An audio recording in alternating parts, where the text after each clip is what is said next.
Bismillahirrahmanirrahim. Assalamualaikum warahmatullahi wabarakatuh. Perkenalkan, nama saya Nur Fahrudin. Saya dari program studi Sistem Informasi. Pada hari ini saya akan mencoba membahas tugas pertama saya, yakni di mata kuliah basis data. Kemarin di mata kuliah basis data ini kami mendapatkan kasus di mana kami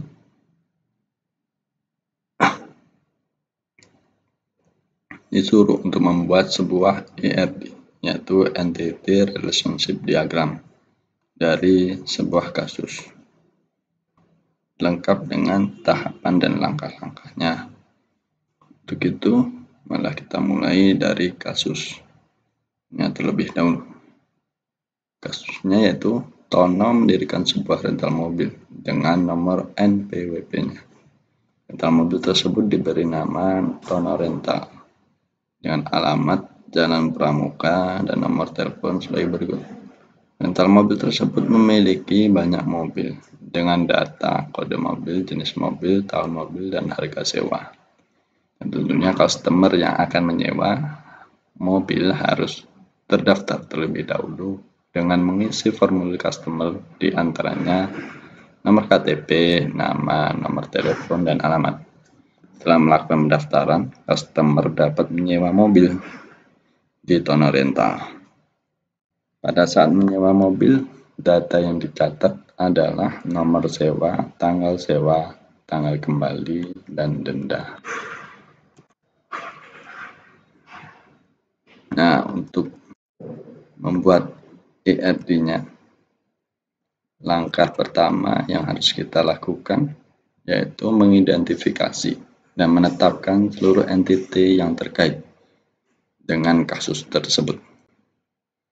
Maka dari kasus tersebut kita dapatkan empat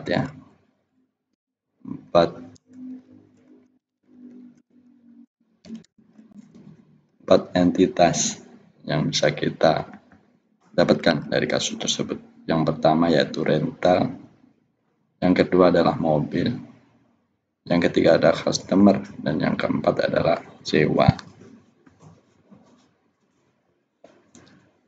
Setelah mendapatkan keempat entitas yang dibutuhkan, kemudian langkah selanjutnya, yakni langkah kedua, yaitu menentukan atribut dari setiap entiti yang telah didapatkan di langkah pertama tadi. Dalam kasus di atas sudah dijelaskan atribut setiap entiti secara rinci, namun masih ada atribut yang belum ada. Nah, di sini saya menambahkan primary key, di mana primary key ini belum terdapat di dalam masing-masing atribut pada masing-masing entitinya. Di mana primary key ini sangat penting, di mana bagi programmer untuk nanti kedepannya untuk membangun sebuah aplikasi itu memerlukan sebuah primary key, di mana primary key ini tidak bisa diakses oleh pengguna atau user. Yang bisa adalah pembuat sistem atau aplikasinya sendiri, di mana primary key ini berfungsi sebagai alamat khusus yang dituju untuk mengambil data-data dari atribut-atribut yang lainnya. Maka atribut tersebut dapat dituliskan dengan penjelasan kasus sebagai berikut. Yang pertama, entity rental, dan ini memiliki atribut ID rental. Nah, di sini saya tambahkan ID rental ini sebagai atribut ID-nya, primary key-nya. Kemudian NPWP, nama, alamat, dan nomor telepon. Kenapa NPWP tidak saya jadikan sebagai primary key? Karena NPWP ini bisa diakses oleh user, yang pengguna. Setiap orang bisa mengetahui atau mungkin setidaknya administrator bisa mengetahui NPWP ini. Maka dari itu saya tambahkan ID rental sebagai ID khusus untuk primary key, bukan NPWP-nya. Begitu juga dengan yang lainnya nanti di masing-masing atribut, di masing-masing entity. Yang selanjutnya adalah mobil. Ini sama, saya tambahkan ID mobil, kode mobil, jenis mobil, tahun mobil, dan harga sewa. Dimana tadi sudah disebutkan di dalam kasusnya. Kemudian customer, ini saya tambah ID juga, ID customer, nomor KTP, nama, nomor KTP, nomor telepon, dan alamat. Dan ini ID customer sebagai primary key-nya, bukan nomor KTP. Nah, karena nomor KTP ini adalah suatu informasi atau atribut yang bisa kita akses untuk keperluan kita nanti.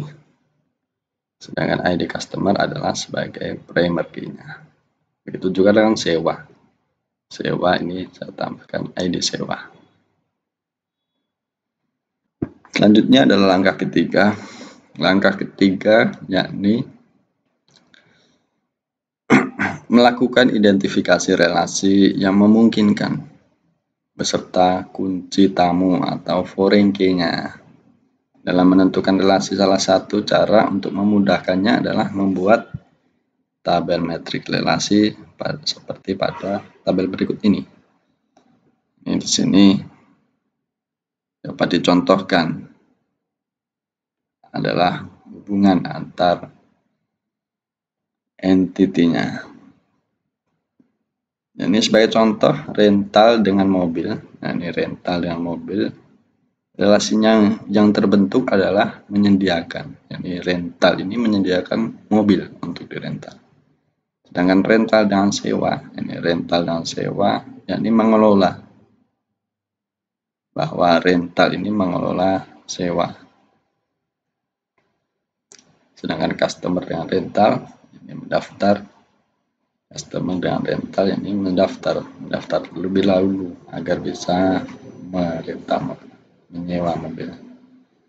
Dan seterusnya. Customer dengan mobil adalah memakai, customer dengan sewa adalah membayar.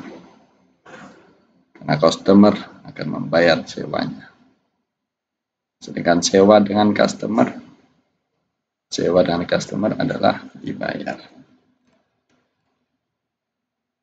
Setelah selesai membuat relasi hubungan antar entity-nya, maka selanjutnya adalah langkah keempat. Langkah keempat ini yaitu menambahkan relasi sesuai dengan hasil identifikasi relasi. Untuk penambahan relasi dapat mengacu pada tabel matriks yang tadi pada langkah ketiga. Dengan menambahkan derajat kardinalitas. Dalam penambahan derajat kardinalitas antar entity, apakah entity tersebut dari satu ke satu ke banyak, atau banyak ke banyak. Dari ringkasan kasus tersebut, maka dapat dibentuk kardinalitas sebagai berikut. Ini hubungan yang pertama, hubungan rental dengan mobil. Ini satu ke banyak. Kenapa? Karena satu rental, yakni toner rental, dapat memiliki banyak mobil. Kemudian yang kedua, mobil dengan customer. Nah, ini hubungannya adalah banyak ke banyak, karena banyak mobil dapat disewa oleh banyak customer. Yang ketiga, customer dengan sewa. Ini satu ke banyak, karena satu customer ini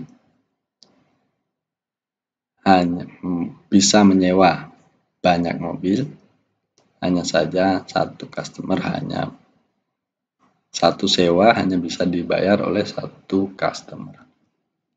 Nah, dari penjelasan penambahan derajat kardinalitas menghasilkan ERD yang saling terhubung dan tergambar lebih lengkap.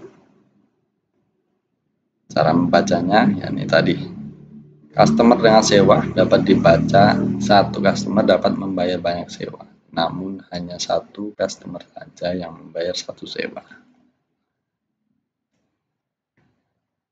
rental dengan mobil dapat dibaca saat pemilik rental memiliki banyak mobil. Mobil dengan customer dapat dibaca banyak mobil dapat dipakai oleh banyak customer. Sedangkan customer dengan sewa dapat dibaca satu customer dapat membayar banyak sewa, namun hanya satu customer yang membayar satu sewa. Jadi banyak customer, satu customer yang hanya bisa membayar satu sewa. Selanjutnya adalah langkah kelima, yakni langkah terakhir. Pada tahapan terakhir, tahapan kelima, yaitu melengkapi himpunan entitas dan himpunan relasi dengan atribut-atribut deskriptif non-key. Relasi yang banyak ke banyak. Ini khusus banyak ke banyak, yakni tadi antara mobil dengan customer. Jika relasi dari setiap entity memiliki nilai banyak ke banyak, maka relasi tersebut akan menciptakan sebuah entity yang baru. Entity dengan atributnya tentunya. Di mana entity dari masing-masing. Di mana atribut dari masing-masing entity ini menjadi primary key dari setiap entity yang terhubung. Maka ERD yang dapat dibuat adalah seperti ini. Di mana yang tadi, yang langkah keempat ini, kita membuat satu persatu masing-masing entity-nya. Pertama kita membuat entity rental dengan atributnya, ID rental, nama, NPWP, alamat, dan nomor telepon. Kemudian mobil kita buat atributnya, dimana ID mobil, kode mobil, jenis mobil, tahun mobil, dan harga sewa. Kemudian entity customer, kita buat atributnya, ID customer, nomor KTP, nama, nomor telepon, dan alamat. Kemudian yang terakhir yaitu entity sewa, kita buat atributnya, ID sewa, tanggal kembali, denda, nomor sewa, dan tanggal sewa.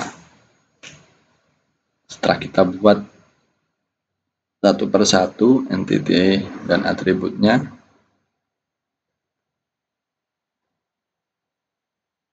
maka di langkah ketiga tadi ini menentukan relasinya, di mana rental dan customer ini hubungannya adalah mendaftar, rental dengan sewa yakni mengelola, sewa dan customer yakni membayar, customer dengan sewa yakni membayar. Seperti pada tabel matriks yang kita buat tadi. Mobil dengan customer yakni disewa, mobil dengan rental dan mobil yang menyediakan, rental menyediakan mobil. Nah, sehingga yang langkah kelima tadi, di mana relasi yang banyak ke banyak, yaitu antara mobil dengan customer akan tercipta, berbuah menjadi sebuah entity dan atributnya adalah primary key dari setiap entity yang terhubung. Yakni customer dengan mobil. Customer memakai mobil, mobil dipakai oleh customer. Jadi terciptalah sebuah entity baru, yakni mobil customer. Di mana mobil customer ini memiliki atribut ID mobil dari mobilnya itu sendiri, dan ID customer dari customer itu sendiri. Sedangkan ID ini adalah ID primary key dari mobil customer. Sehingga terciptalah entitas baru. Mungkin itu saja yang dapat saya sampaikan dari penjelasan kasus Tono Rental, membuat ERD dari kasus Tono Rental. Semoga dari apa yang saya sampaikan ini dapat bermanfaat, dapat dipahami dengan jelas. Mohon maaf apabila ada salah kata, salah penjelasan. Saya mohon maaf yang sebesar-besarnya. Akhir kata, wassalamualaikum warahmatullahi wabarakatuh.